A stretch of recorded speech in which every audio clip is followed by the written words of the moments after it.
C'est mon plaisir d'être parmi vous ce matin et nous allons visiter les étoiles,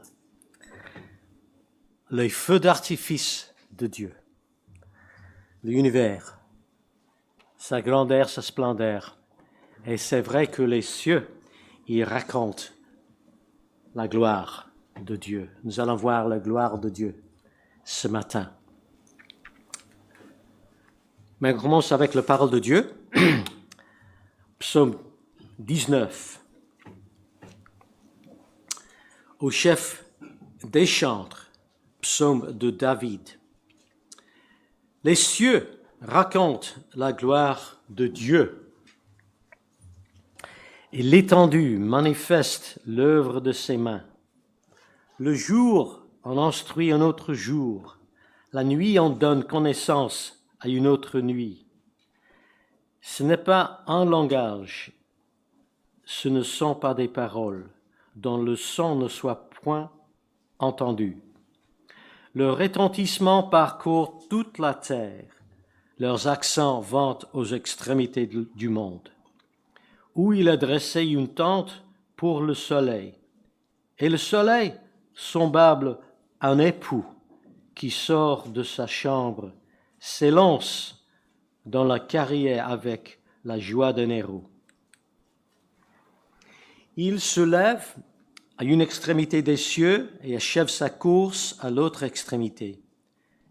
Rien ne se dérobe à sa chaleur. La loi de l'Éternel est parfaite. Elle restaure l'âme. Le témoignage de l'Éternel est véritable. Il rend sage l'ignorant.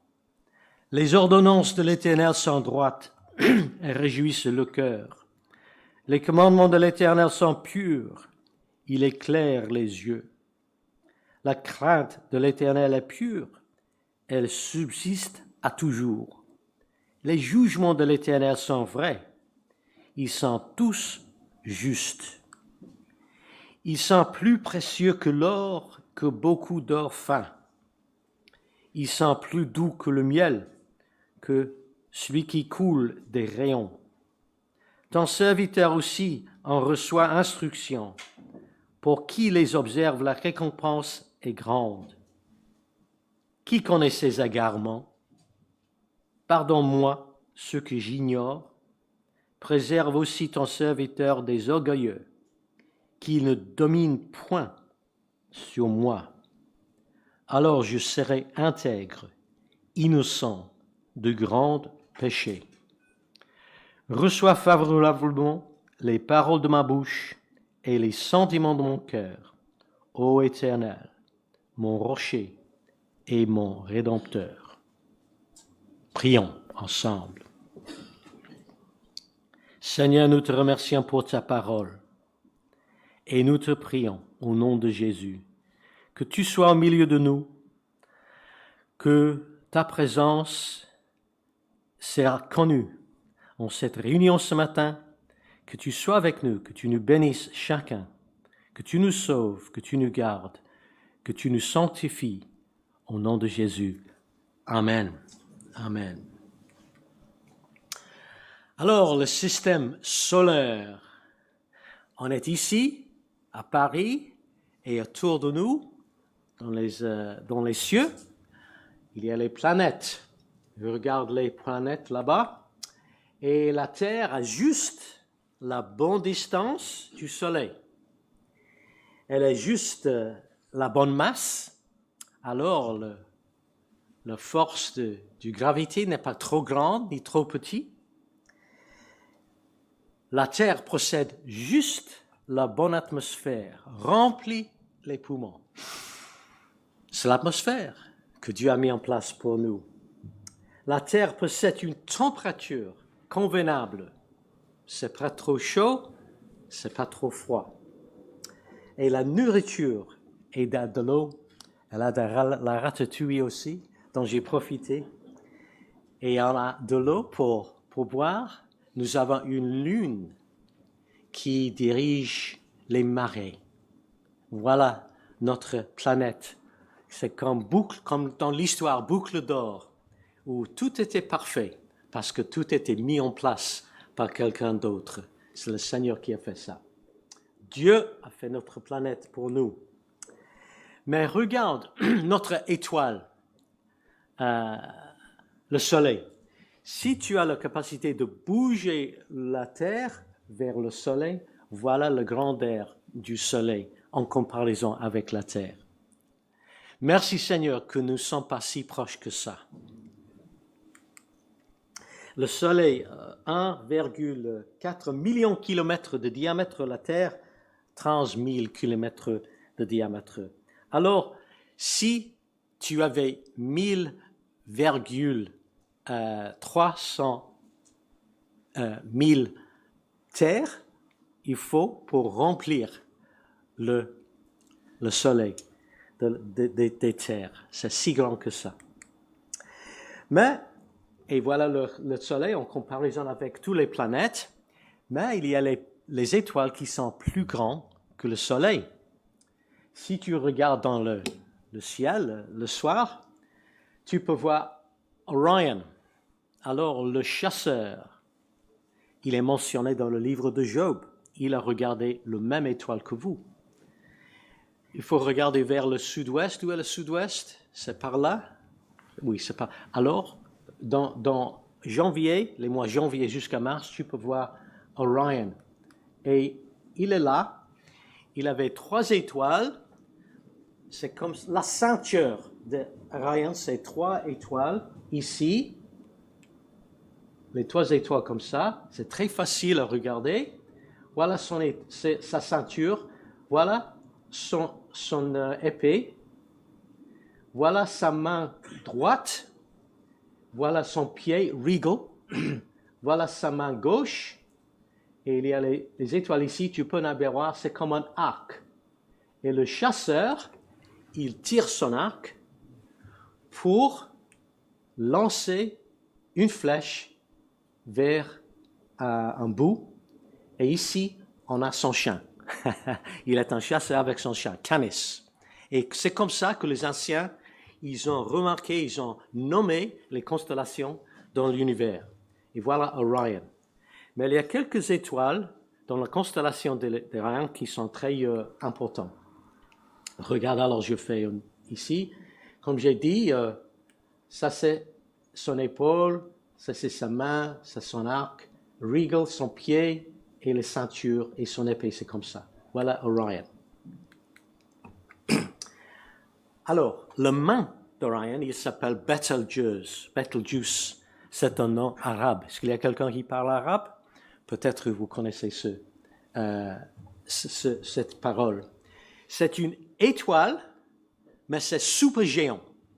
C'est beaucoup plus grande que notre Soleil. 1000 fois plus large que le Soleil et 100 000 fois plus brillante. Ça, c'est Betelgeuse. Et pour vous regarder la taille de Betelgeuse, j'ai une petite vidéo. J'ai fait. Ça, c'est le Soleil.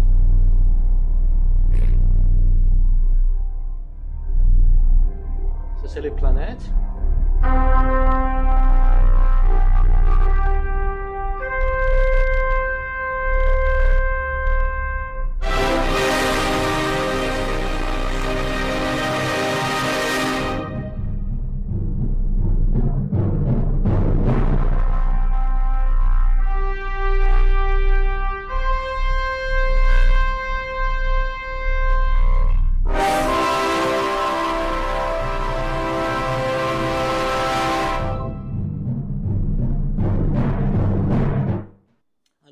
Si tu approches Betelgeuse vers notre système solaire, ça c'est la taille de cette étoile. Mais il y a plus grand que ça. Plus d'un millier de nos soleils entreraient dans Betelgeuse. Alors, si tu regardes de l'autre direction, à la fin d'août, tu peux voir quelques constellations. Et ici, c'est en forme d'une scorpion. OK? Est-ce que c'est le même mot en français qu'en anglais? Scorpion? OK. Et tu peux regarder Antares. Lui, il est plus grand que Betelgeuse. Regarde la différence. Si vous pensez que Betelgeuse est grande, regardez Antares. Alors, il est même plus grand que Betelgeuse. Mais si vous pensez que Antares est grande, il faut regarder Canis Majoris. Il est beaucoup plus grand que Antares. Et si vous pensez que Canis Majoris est grande, il faut regarder UY Scuti. Il est même plus grand. Il y a d'autres étoiles. Et la plus grande de toutes dans notre système, dans notre galaxie, c'est WOH. Et en anglais, on prononce wow. C'est si grand que ça. Voilà UV Scuti en comparaison avec le Soleil. Dans cette étoile, tu peux mettre le Soleil, Mercure, Vénus, la Terre, Mars, Jupiter, en place. Tu peux mettre le tout au milieu de cette étoile. C'est si grande que ça.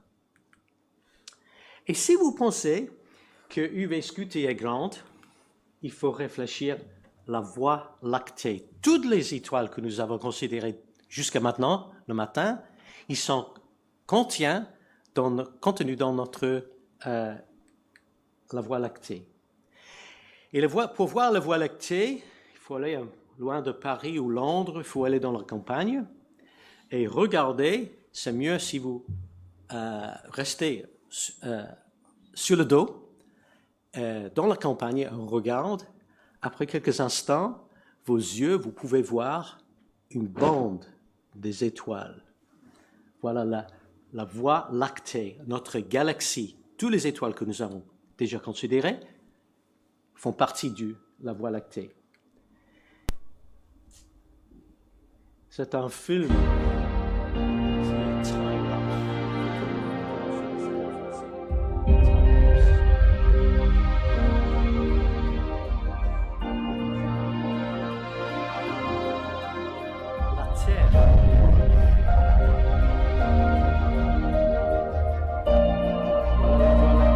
La Terre.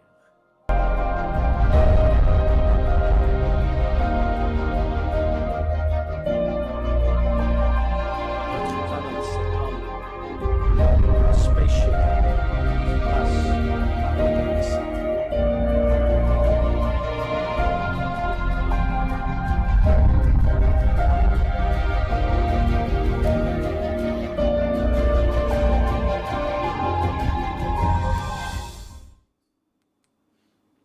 Voilà la Voie lactée, notre galaxie. Et nous habitons ici. Ça, c'est le système solaire. Pas au centre, c'est trop difficile. Pas dans le périphérique, non, c'est trop difficile pour nous.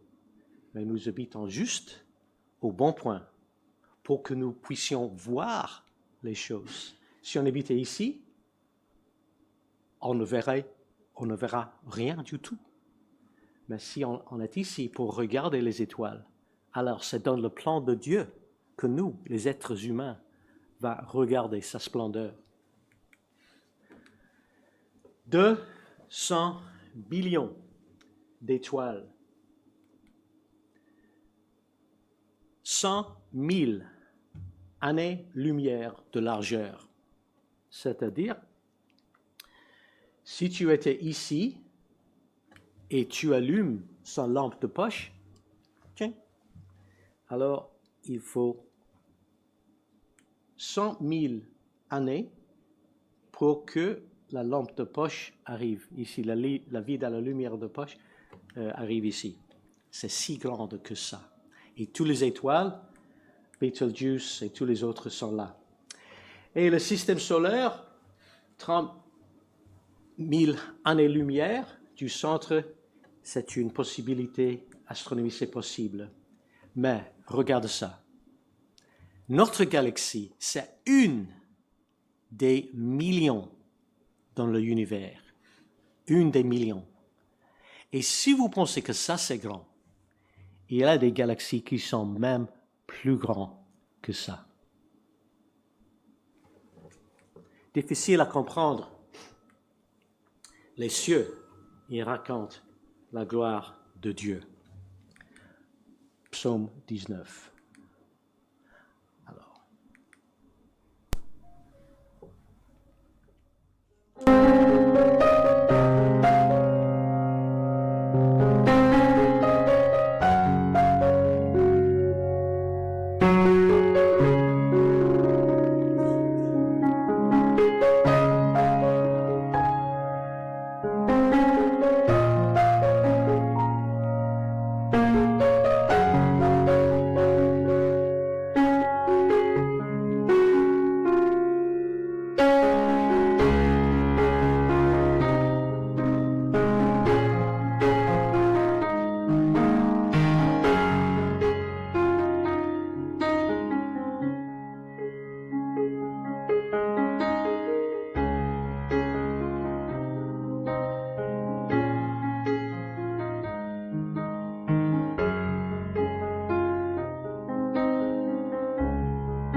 Amen.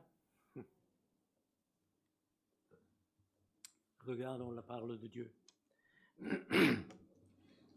Alors, il y a un contexte de ce psaume.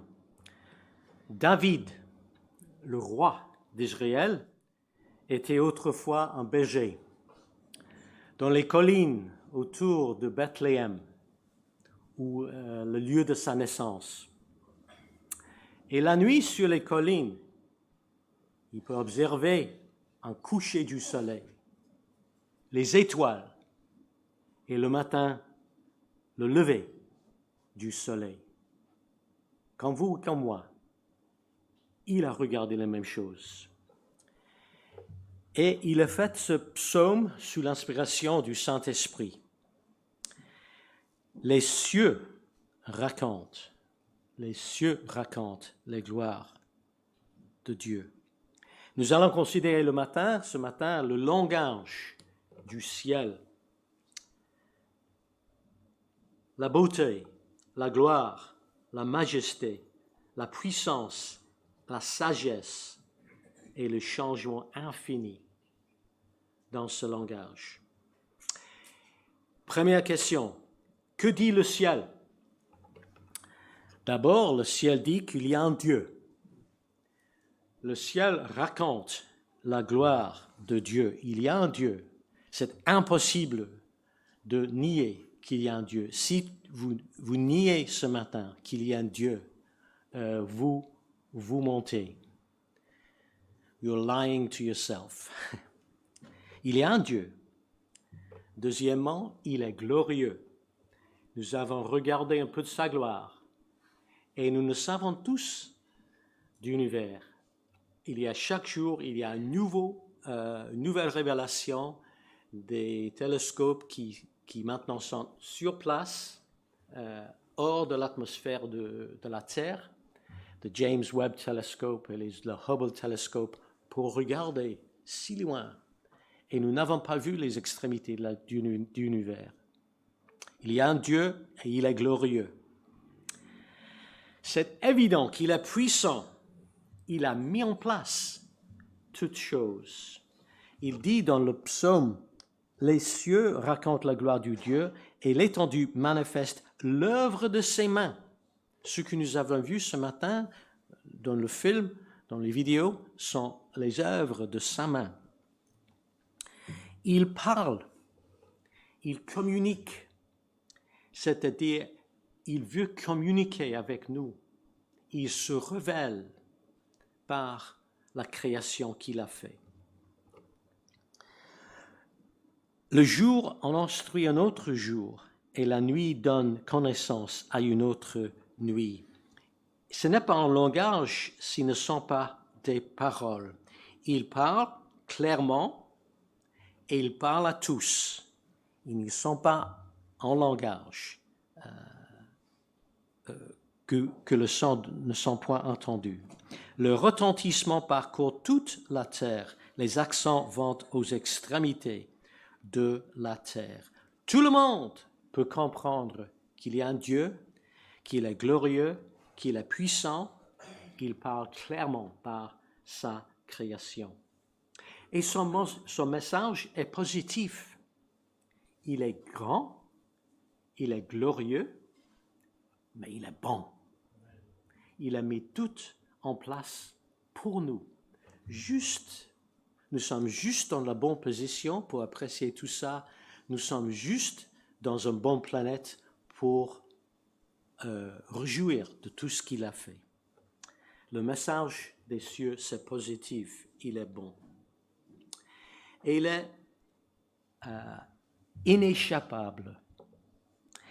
Comme le soleil qui arrive le matin et qui se couche vers le soir. Et en Israël, dans le Proche-Orient, le soleil, il est fort. Et c'est difficile à échapper les rayons et le chaleur du soleil. Et c'est impossible d'échapper notre Dieu. C'est évident, il est partout. Alors, qu'est-ce que c'est la leçon pour nous de ces versets? Adorez-le. Il est votre Créateur ce matin. Qui que vous soyez, il est votre Créateur. Aimez-le. Il est bon. Il a mis tout en place pour vous. Et obéissez à lui. Adorez-le, aimez-le, obéissez à lui. C'est notre application. Mais il y a un problème. Bien que les cieux parlent de lui, leur vocabulaire est très limité. Alors, il s'est exprimé plus clairement dans sa parole. Et la deuxième partie de cette psaume, tu peux avancer pour moi? La deuxième partie de cette psaume, verset 7, parle de la parole de Dieu. Alors, la création communique les choses de Dieu que j'ai déjà dit, mais tu peux regarder le ciel toute la journée, mais le ciel ne peut pas vous dire comment vous pouvez être sauvés. Il dit qu'il y a un Dieu, mais vous avez un problème de péché. Et alors, il a envoyé sa parole. Et la Bible est le seul livre qui nous dit comment être sauvés. Qu'est-ce que c'est le grand sujet de la Bible? C'est Christ, le Sauveur de l'homme. Dans le ciel, sur la planète, sur la terre, le soleil, c'est le grand sujet, si je peux le dire, de notre vision des cieux.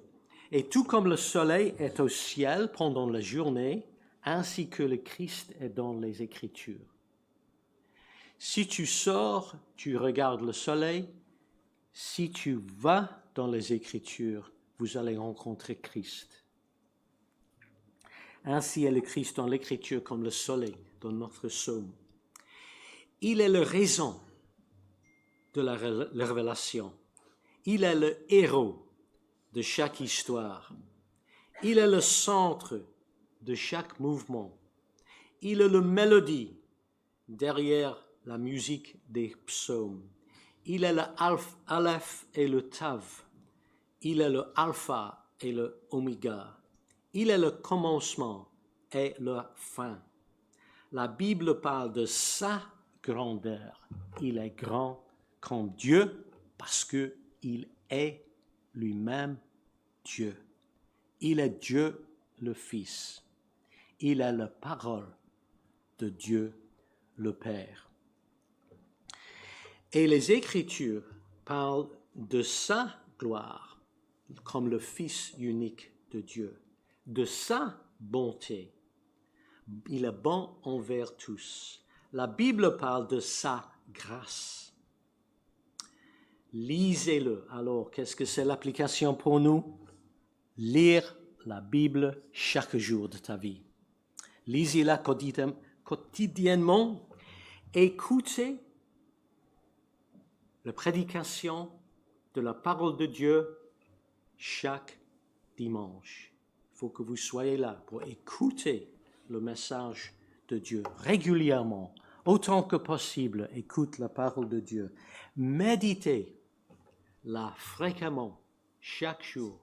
Quand vous êtes dans un arrêt de bus, quand vous êtes sur le train, quand vous marchez dans la campagne, méditez sur la parole de Dieu. Et partagez la parole de Dieu généreusement. J'ai un ami chez nous, il est évangéliste, et son projet, chaque jour, il a toujours les traités dans sa poche ou dans sa sac à main. Toujours, il essaie de donner un traité à quelqu'un. Toujours, il partage la parole de Dieu avec quelqu'un d'autre.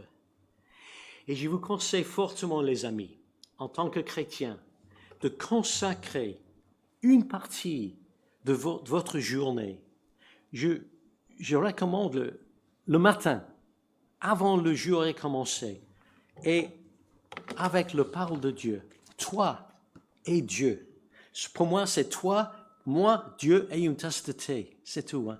Mais comment je regarde ma Bible chaque jour pour commettre le jour au Seigneur, pour écouter sa voix et pour prier. Le culte personnel.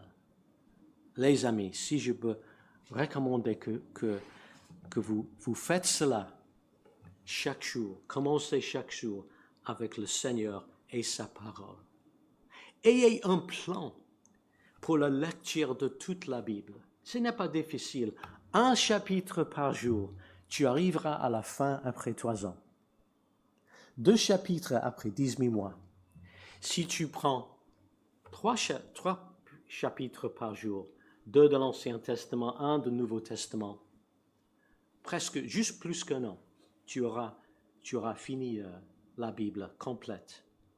Parce que si tu vas au ciel, lorsque vous êtes mort, parce que tous les chrétiens vont au ciel, et vous regardez un homme avec une barbe longue, c'est le prophète Zacharie. Et tu n'as jamais lu son livre. Tu auras de honte. Il te dit, comment vas-tu alors? Je m'appelle Steve. Qu'est-ce que tu as pensé du chapitre 8 dans mon livre? J'ai jamais lu, pardon. Tu avais de la honte. Alors il faut lire Zacharie et tous les autres prophètes. Les les livres qui sont plus difficiles que les autres. Persévère avec eux. Et alors, la première fois que tu lis la Bible, c'est difficile, que c'est comme une montagne que tu montes. Mais lorsque tu as fait, tu regardes et c'est bon. La prochaine fois, c'est plus facile. La prochaine fois, c'est plus facile. Et ça, c'est votre projet en tant que pèlerin ici sur la terre. Voilà votre guide, voilà votre boussole, voilà votre compagnon. Tu marches avec le Seigneur lorsque vous lisez sa parole chaque jour. Sa loi est parfaite, c'est-à-dire la Bible est sans erreur, inhérente. Ses témoignages sont vrais, sans erreur, infaillibles. L'infaillibilité de l'Écriture. Le pape, il n'est pas infaillible, mais les Écritures sont infaillibles. Ses ordonnances, ils sont justes, toutes justes. Pourquoi? Parce que ils sont sans erreur et ils sont inspirés de Dieu. Ce n'est pas les paroles de David seules. C'était la parole de David, mais c'était la parole de David, mais c'est l'Esprit de Dieu qui a parlé pour son serviteur David. Quand vous lisez la parole de Dieu, vous écoutez la voix du Saint-Esprit. Vous lisez les paroles du Saint-Esprit. C'est comme cela que les Écritures sont regardées.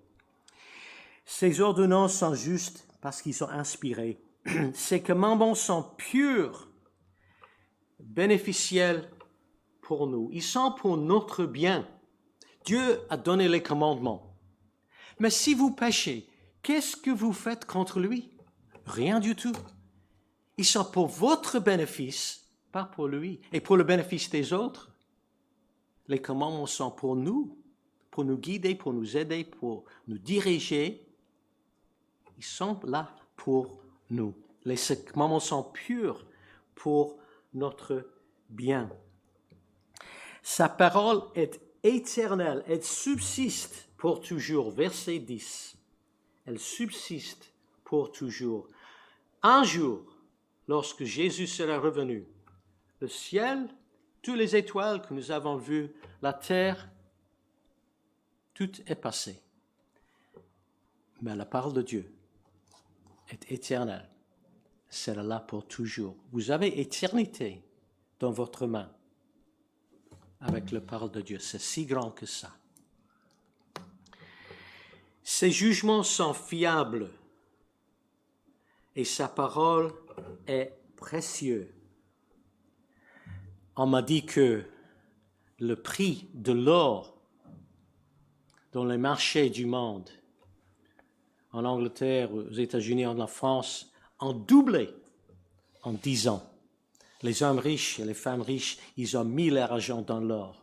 Mais à la fin, la Bible dit, tout l'or et tout cela vont disparaître un jour. Mais la parole de Dieu, ils sont plus précieux que l'or, que beaucoup d'or fin. Ils sont plus doux que le miel. Imaginez-vous dans une forêt. Il y avait un rayon de miel et le miel coule dans ta bouche. C'est ça l'image de la parole de Dieu. Voilà. Lisez-la quotidiennement, écoutez-la régulièrement, méditez-la fréquemment, partagez-la généreusement. Consacrez une partie de chaque jour pour la lecture de la parole de Dieu. 10 minutes, 15 minutes, 20 minutes, quand vous pouvez, mais consacrez une partie pour la lecture de la parole de Dieu et la prière. Et votre vie sera bouleversée par ça. Mais il y a un autre problème. Verset 13. Notre péché. Notre péché. Le psalmiste, il parle du péché. Et aujourd'hui, vous avez besoin, moi aussi, d'être pardonné pour les péchés d'hier et préserver des péchés de demain. C'est seulement Dieu qui peut pardonner vos péchés. Ce n'est pas un prêtre humain, ce n'est pas un imam du mosquée, ce n'est pas un ami, un pasteur qui peut pardonner les péchés. Non, c'est seulement Dieu qui peut pardonner les péchés. Et le péché, c'est notre problème le plus grand. Aujourd'hui, vous avez besoin d'être pardonné. Alors, comme le psalmiste, vous devez prier. Il a prié dans le psaume. Il a prié et verset 13, « Pardonne-moi ». Première prière dans le psaume. « Pardonne-moi ce que j'ignore. Préserve-moi ». Il a prié pour le futur. Ça parle de la repentance. Il veut détourner de ses péchés. Alors il prie que le Seigneur lui sauve des péchés de demain. Préserve-moi aussi ton serviteur des orgueilleux, qui ne dominent point sur moi. Alors je serai intégré, innocent de grands péchés, et reçois favorablement les paroles de ma bouche. 3 prières. Pardonne-moi, préserve-moi, reçois-moi. Voilà les 3 prières dans le psaume. Le psalmiste, il regardait la gloire de Dieu dans les cieux.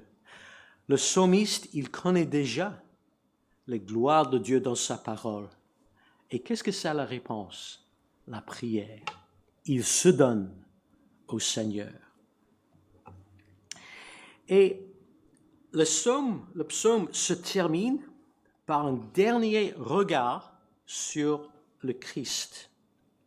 Nous avons déjà vu que, comme le soleil dans les cieux, ainsi est Christ dans les Écritures.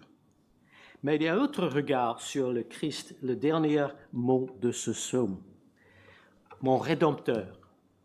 Mon Rédempteur. Oh, pardon. Alors, où est-il? Ah. Oui, c'est ça. Alors, dans l'hébreu, il y a un mot. Goéli. Mon Rédempteur. Ça signifie une personne. Et dans la culture hébreu, si vous avez les dettes que vous ne pouvez pas payer, vous pouvez appeler, vous pouvez demander une personne de votre famille, un goël, qui peut payer pour vous. Alors, le goël, il a la capacité d'assumer vos dettes et payer le prix pour vos dettes. Il faut qu'il soit une relative, quelqu'un qui est proche, qui est dans ta famille. Vous pouvez l'appeler. On a une très belle histoire de ça dans le livre de Ruth, dans l'Ancien Testament, parce que Ruth, elle n'avait rien, mais elle avait un homme riche qui s'appelle Boaz. Et Boaz, il a racheté tout ce qui appartient à Ruth. C'est une très belle histoire dans l'Ancien Testament. Et c'est le même mot ici. Et vous avez une dette, moi aussi. La dette, c'est envers Dieu. C'est le péché que vous avez fait. Vous êtes en dette à Dieu. Vous n'avez rien à payer. Vous n'êtes pas capable, ni moi, de payer vos dettes. Mais Dieu, il est devenu très proche. Il est devenu homme. Il est dans notre famille humaine. Il était comme nous. Il a assumé nos dettes à lui-même. Il avait la capacité d'assumer nos dettes et de payer pour tout son peuple. Tout ce qui met de la confiance en lui, il a assumé vos dettes, il a payé pour vous. Sur la croix, il a payé la dette de nos péchés avec son sang et avec la chair déchirée, battue pour nous. Voilà notre Rédempteur. Voilà ce qui nous a rachetés. C'est Jésus. Il est le... comment ça s'appelle? Un époux. Il est l'époux de son peuple. Il est le soleil qui éclaire le monde. Il est le sujet principal. Il est le Verbe incarné dont le Verbe écrit parle. Mais il est notre Rédempteur. Si nous mettons notre confiance pleinement à lui, il a payé la dette pour son peuple en totalité. Allez-vous prier? Pardonne-moi, Seigneur, préserve-moi en vous repentant et reçois-moi. Alors, allez-vous le faire aujourd'hui, si vous n'êtes pas croyant, de prier ces 3 prières? Allez-vous le faire maintenant, si vous n'êtes pas sauvé, de dire au Seigneur, pardonne-moi, préserve-moi, reçois-moi. Prions ensemble. Merci Seigneur pour ce vue magnifique que nous avons de ta création. Les cieux racontent les gloires de Dieu. Merci Seigneur pour ce vue magnifique que nous avons de Christ dans sa parole, époux de son peuple et notre Rédempteur. Aide-nous Seigneur à suivre l'exemple de ce psalmiste qui a demandé le pardon, qui a demandé la préservation, qui a demandé que tu reçoives les paroles de sa bouche favorablement. Aide chacun ici, Seigneur, chaque personne ici, que nous soyons sauvés, chaque personne ici, en mettant la foi personnellement en Jésus-Christ, notre Rédempteur. En son nom, nous demandons. Amen.